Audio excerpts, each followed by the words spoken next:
Hello everyone and welcome back to the World War II Solitaire board game channel for a very exciting episode.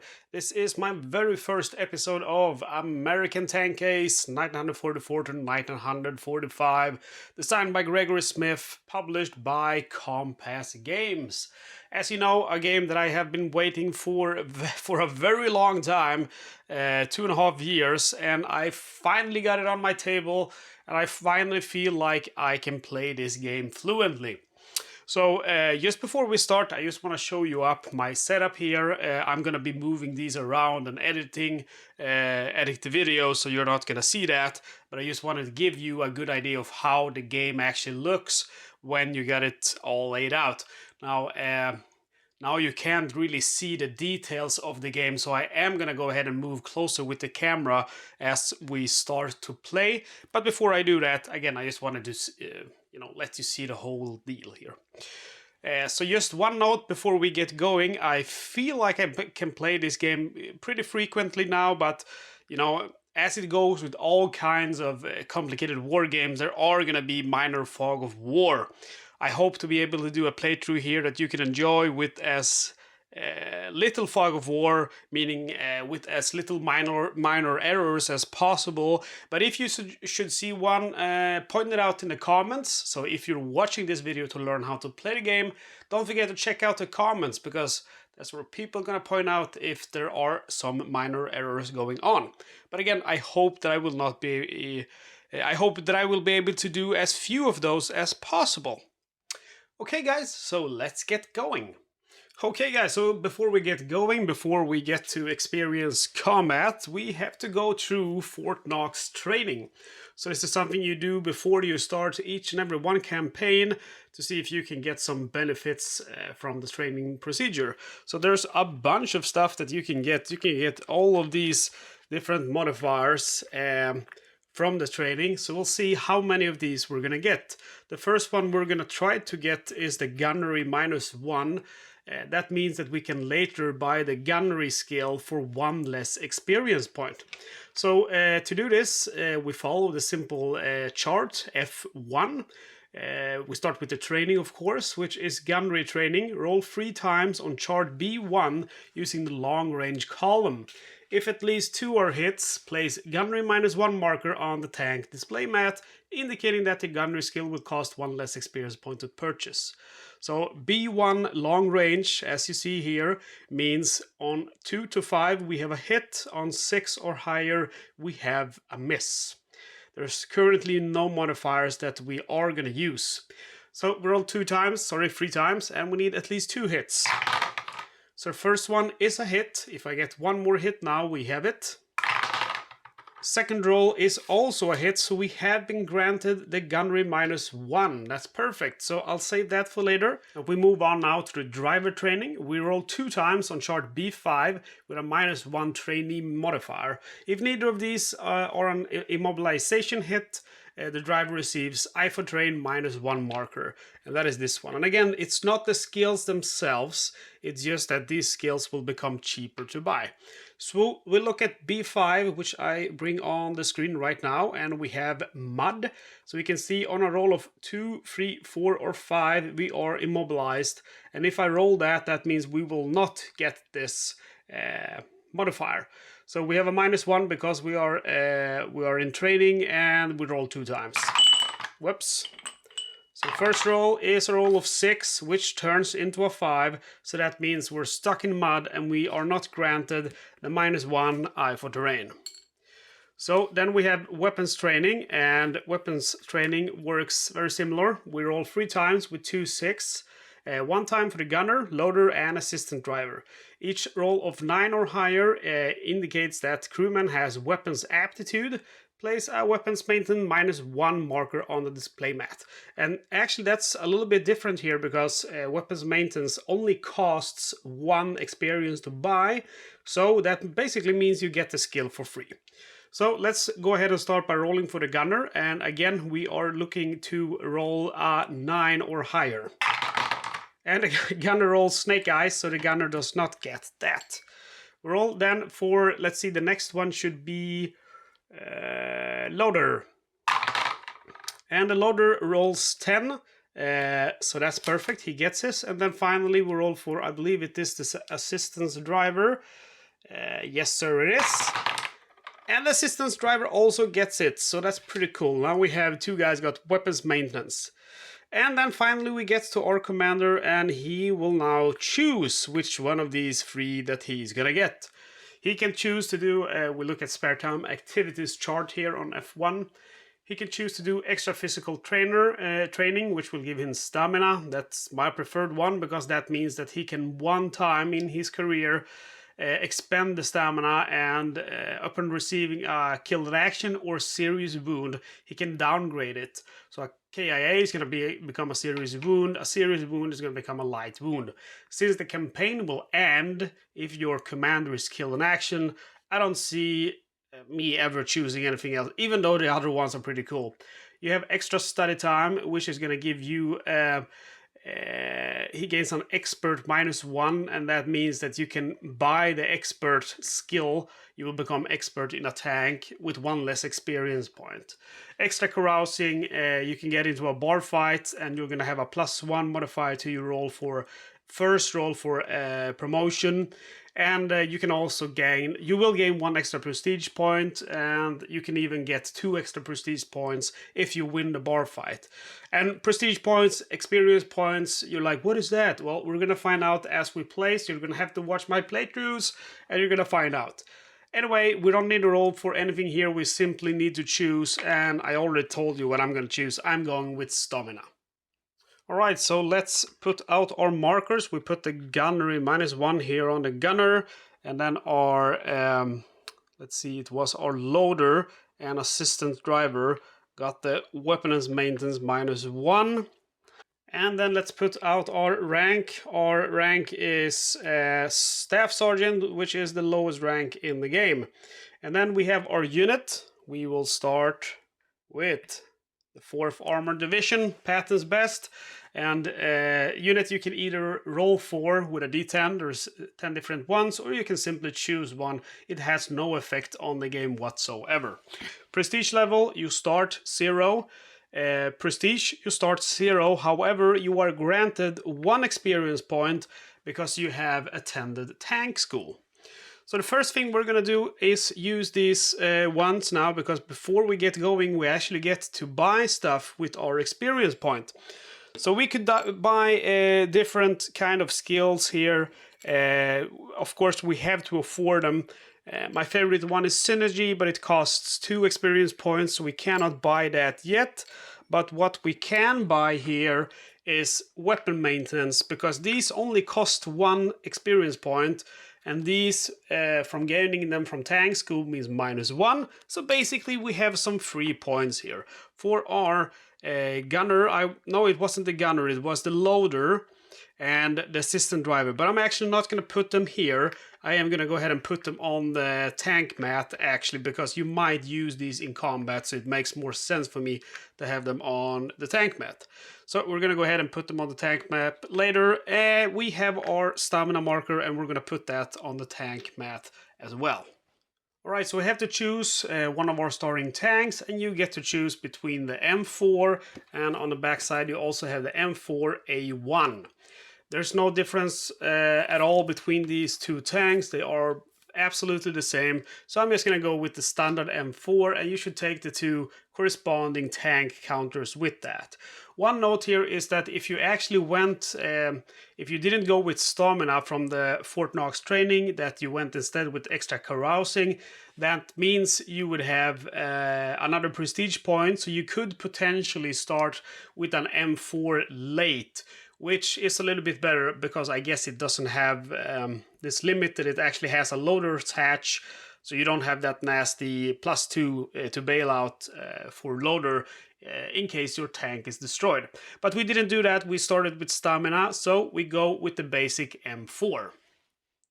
Alright, so it's time for us to enter our first information here on the mission log sheet. So tank name and tank type. I'll do the type first. The type is an M4.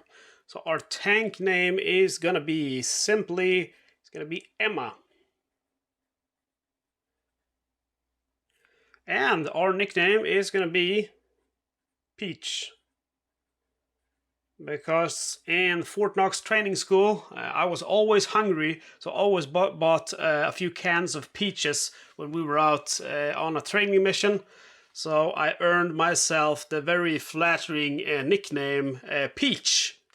Okay, so before we head out on our mission, let's go ahead and set up our tank card here. Pretty simple.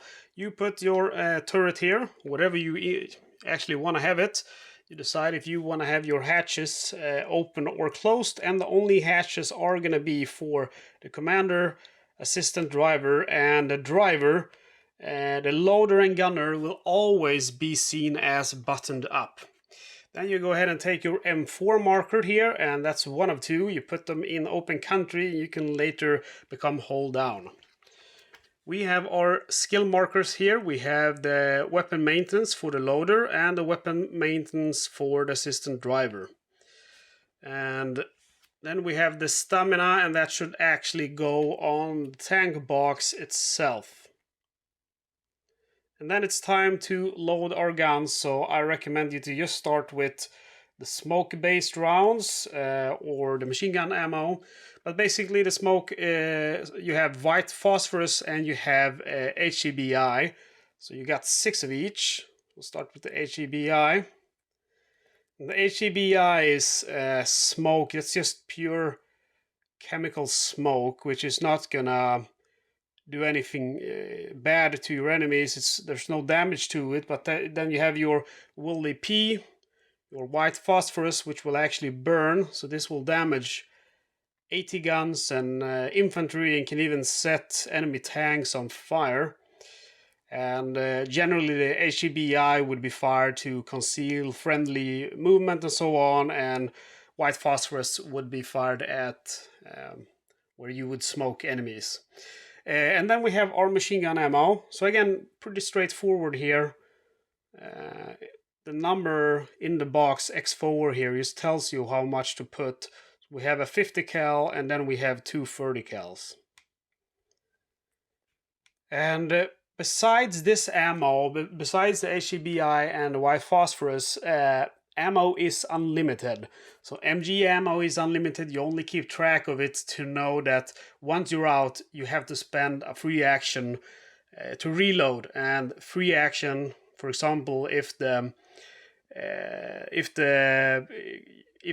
gunner is using the coaxial and has to reload, you know, you can take 2 actions every turn. But if he's reloading, even though it's a free action, he can only do 1 more action that turn, because you can only use 2 actions per crew member, even if they are free action.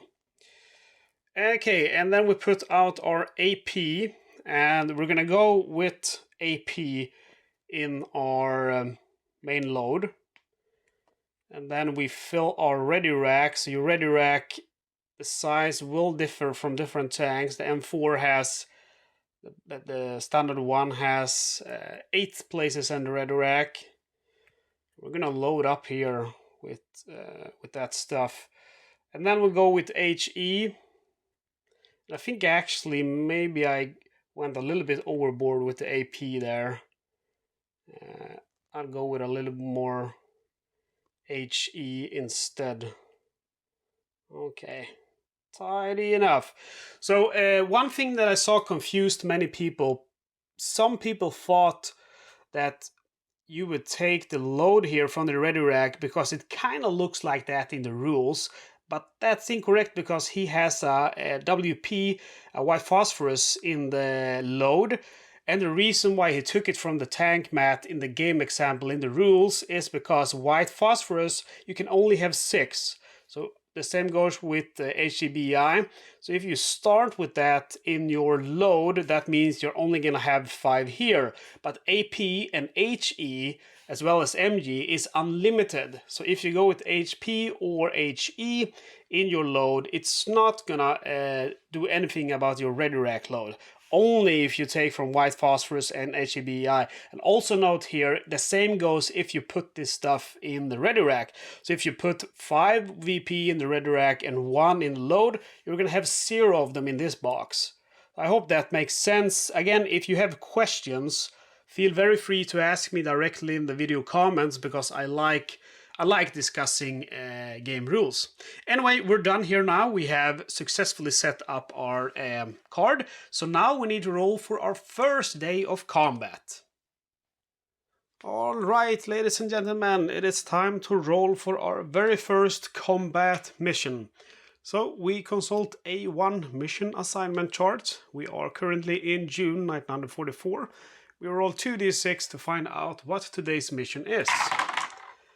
And we roll 5, which is going to be movement to contact.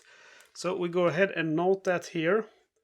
I'll just write MVC. And I know that is going to be movement to contact. I'm also going to note any targets that I destroy here. You are supposed to note all the targets, but I usually run out of space for that. So I just simply note the targets which I destroy. Okay, let's get to battle. One quick thing to note before we go is that there are going to be major operations. And we can look at the chart here, A1, we see that on a 6 we have a red number within parentheses, and that is Major Operation 1, St. Lo. Major Operation 2, which is Operation Cobra, is on the wrong chart here. It should not be on August, September 44, it should be on June, July 1944. And that should be under 5. So if we would have rolled a 5 now, we would have had Major Operation number 2, Operation Cobra. However, that cannot happen in June, as that is only in July. But just a quick note. Okay, so we know our current mission. Now we need to roll for our weather. So we roll on A3 weather chart, and we roll a 9, which is going to be rain. So we go ahead and put the weather marker on rain. And then we need to find out today's current terrain, and roll only a d6 for that. And on a roll of 1 we have the dreaded bocage, meaning we are going to close our range to close range. And now that we got all of that stuff done, we need to roll for our enemies. And we roll on enemy force generation chart, that is A4, on June, July 44. And we're all 10, which is going to be 2 infantry. So today's mission is going to be rather easy. We go ahead and roll for what kind of infantry. And roll a 6, so that is going to be SS or Fallschirmjägers. We roll again to find out. On A6, and that is Fallschirmjägers. So I got my Fallschirmjägers here ready to go. That's one of them. And another one. So now we go ahead and roll for the starting locations. First one will start over here, and second one will start over here. So now, since we're doing a movement to contact mission, we need to roll to see if the enemy is dug in. On a d6 roll of 1 to 2, the enemy infantry will all be dug in. And roll a 5, so they will not be dug in. Take note also that during movement to contact, if you have enemy vehicles starting in A or C, if they don't target you in the first round, they will instead move to flanking maneuver, so either to D or E. And that is not regarding any vehicles at B.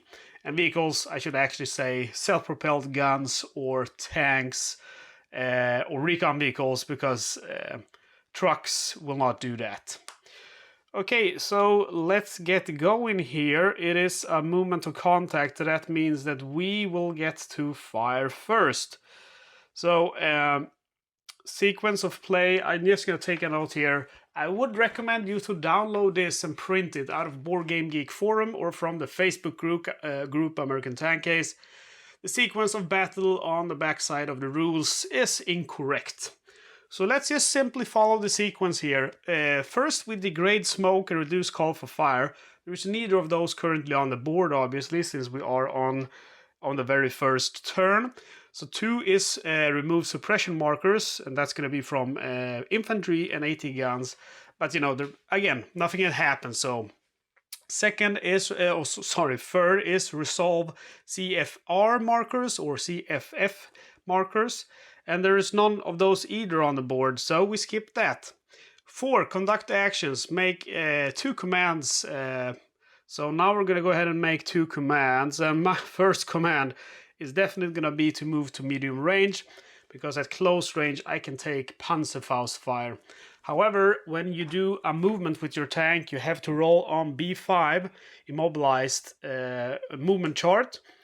And we're going to also take this moment here to attempt to hold down.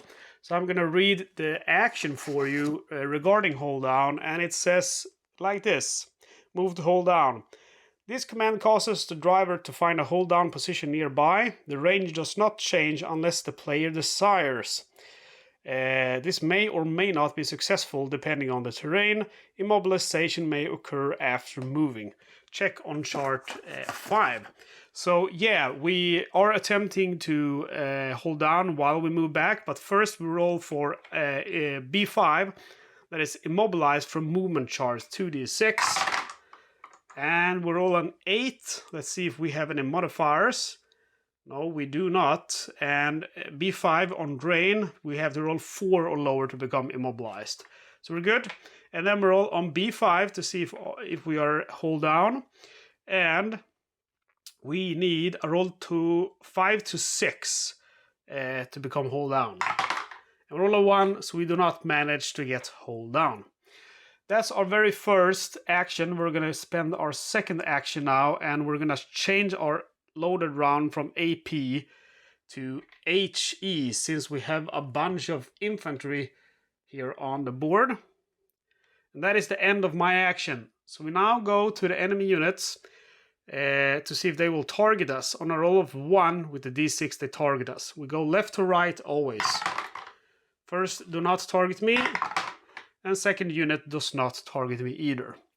Okay, so it is gonna be the end now. We roll for event check, 2d6. We roll 8, which is no event, so nothing happens, and that ends the very first round. And then it is my turn again. We have nothing to decrease here on, no smoke, no suppression. And I am going to fire. I'm going to fire HE at this guy here, and I will take my reload later from the ready rack.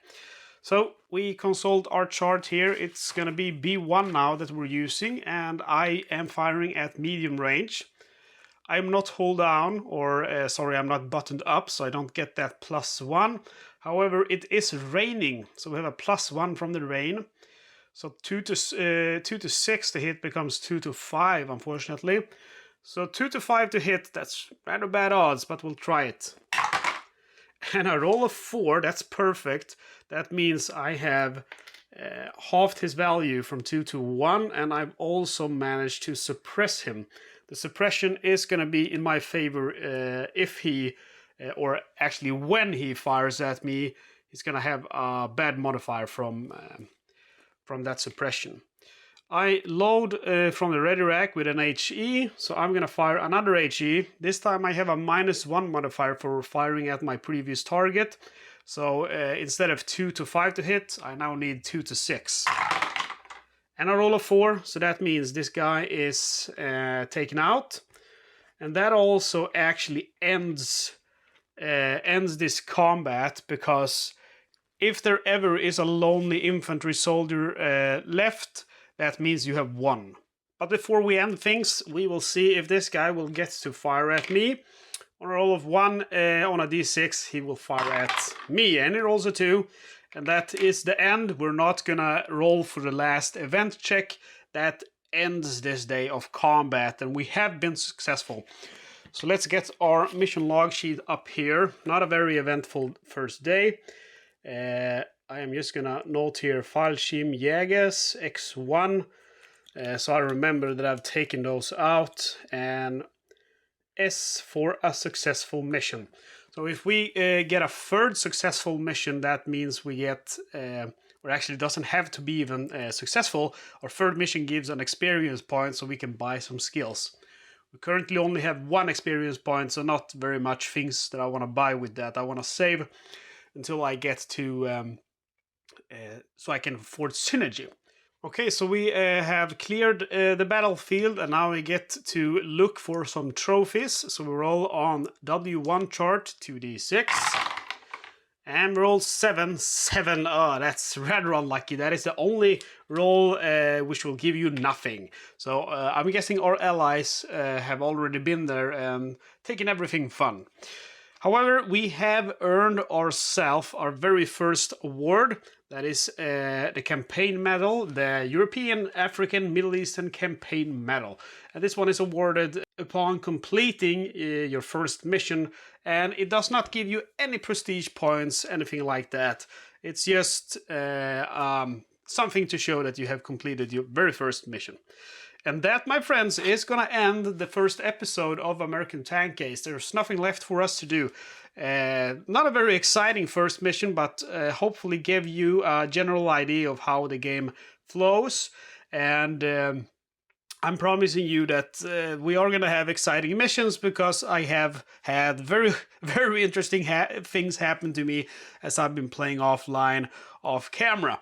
And a new episode is coming very soon, so stay tuned to the channel. If you're not already subscribed, please go ahead and get subscribed. Commenting and liking on the video also helps me out a lot.